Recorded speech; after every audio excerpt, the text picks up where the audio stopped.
Hey everyone, it's Chris from Line Punch Forge. Today I've got a real quick product introduction video. If you've watched any of my previous YouTube videos recently, you'll see some stone in stone settings and stone inside of a turquoise setting. And during that process, I've been using and testing some micro burnishers that I've decided to finally release. Some of the burnishers that you buy on the market right now are really too large for like a 2mm stone. You can definitely make your own, but not everyone is comfortable with that process. So I've released a set of micro burnishers. Show you guys here, these guys. It comes with a real pointed, kind of very small round over burnisher for small stones. It comes with a bent burnisher, and I'll show how to use both of those in a second. And then it also comes with a silicon bronze pusher. All of these tools go into a pin vise and allow you to set stones a little bit smaller. This set comes with a pointed burnisher, a bent burnisher, and a bronze pusher. You can buy just the micro burnishers, or I'm also offering them in a set with the micro burnishers, and if you don't already have one, a pin vise with a wood handle or a pin vise with a metal handle. I'm going to show basically how to take one of these apart, show the different cullets that come into it, and then talk about how to basically use these. Like I said, there will be some more videos of me using these, but I'll cut in some clips of those other videos in case you missed them, of me using the tiny micro burnisher to set some stones inside of other stones. Okay, both of these sets will come in a nice little organization bag. In this case, the wood one and your micro burnisher kit. So in order to use these, there's basically two screws. I'm going to take them first one apart, and in here is going to be a cullet, and each side of this cullet has a different diameter. If I undo this further, there's a second cullet here with two other diameters. What I'm going to want to do is match the diameter of the tool to the diameter of the cullet, so that, for example, I have my round over burnisher here, and I'm going to insert it into this cullet. Sometimes these guys are a little bit tight, and if they're a little bit tight, you can take a bench knife or something and just slightly open these up a little bit.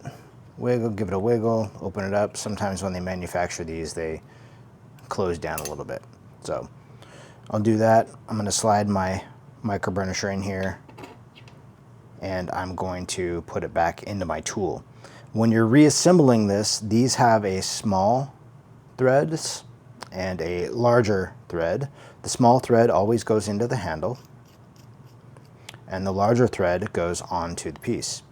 So when this goes in for storage, I'll stick the cullet, the one I'm not using, back into the handle, put the small screws back on, insert the cullet I'm using into the handle, and then put the cap back on. And when I tighten this down, this little nose cone here pulls down the cullet and tightens in the burnisher in place. So depending on what size burnisher I'm using, I can change the cullet out.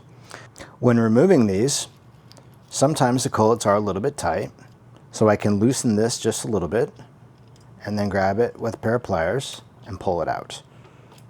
Sometimes I'll need to grab my pliers and push it back in.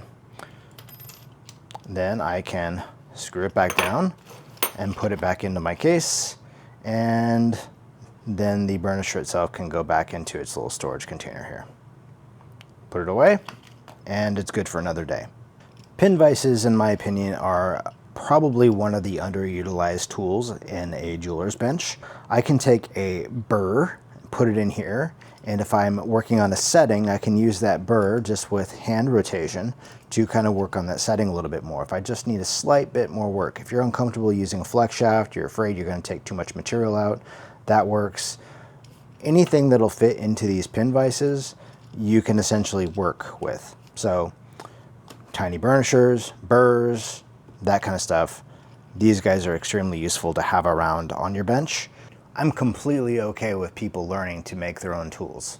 You can buy them from me, or you can watch some videos, you can learn how to do it yourself, And ultimately that empowers each person to be able to make some of their own tools, to modify their own tools. And ultimately that's more important to me than making a couple sales.